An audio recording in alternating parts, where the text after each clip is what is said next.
Sindh university के institute of Sindhology Pir Hisabuddin राष्ट्रीय auditorium में समाजी तंजीम human rights unity foundation Pakistan तरफा अमन कॉन्फ्रेंस मुनक़िद कराई। अमन कॉन्फ्रेंस में सुडान धुरन सिंध में नौजवान औरतन ऐं ॿारनि जे हक़नि जे हवाले सां ख़राब सूरत हाल ते ॻणती जो इज़हार कंदे लागू कानूननि ते सख़्ती सां अमल कराइण जो मुतालबो कयो आहे। मेहमान ख़ासि उमेर तारिक बाज़ारी हो, जॾहिं त तंज़ीम जा मरकज़ी अॻवान कामूर ऐं सियासी समाजी तंज़ीमनि जा अॻवान वकील अदीब शाइर फ़नकार सहाफ़ी ऐं शहरी वॾे अहम शरीक थिया।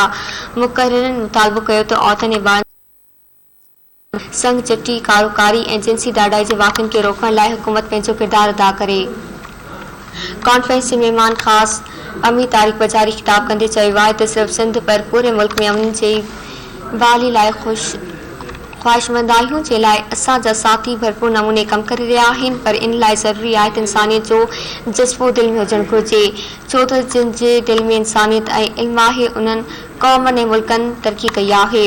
हुननि चयो त तालीम ऐं तरक़ीअ सां अमन परवान चढ़ियो आहे, इन करे अमन जे फैलाइण लाइ असांखे गॾिजी कोशिशूं वठणु घुरिजनि। Human rights unity foundation Pakistan जे मरकज़ी चेयरमैन एडवोकेट इलाही बख़्श मेतो ॻाल्हाईंदे चयो त अमन जो पैगाम ॾियण आया आहियूं, मोहबती आहियूं, क़बीलाई जड़नि जे ख़ात्मो चाहियूं था, कारोकारी जो ख़ात्मो चाहियूं था। तक़रीब खे ख़िताब कंदे मरकज़ी अॻवान प्यारो खान पलपोटो, अब्दुल मजीद मेतो, आपा सुबेदा घांगरो, शेख अब्दुल कोहिस्तानी, फैज़ मोहम्मद बाज़ारी, सरदार हाकिम नोहाणी ऐं ॿियनि जो चवणु हो त जिते इंसाफ़ नाहे थींदो उते अमन जी सूरत हाल बहितर नाहे थींदी। इंसाफ़ ॾाढनि लाइ आहे पर ग़रीबनि लाइ नाहे, ग़रीबनि खे इंसाफ़ ॾियारण जी कोशिश कई वञे थी।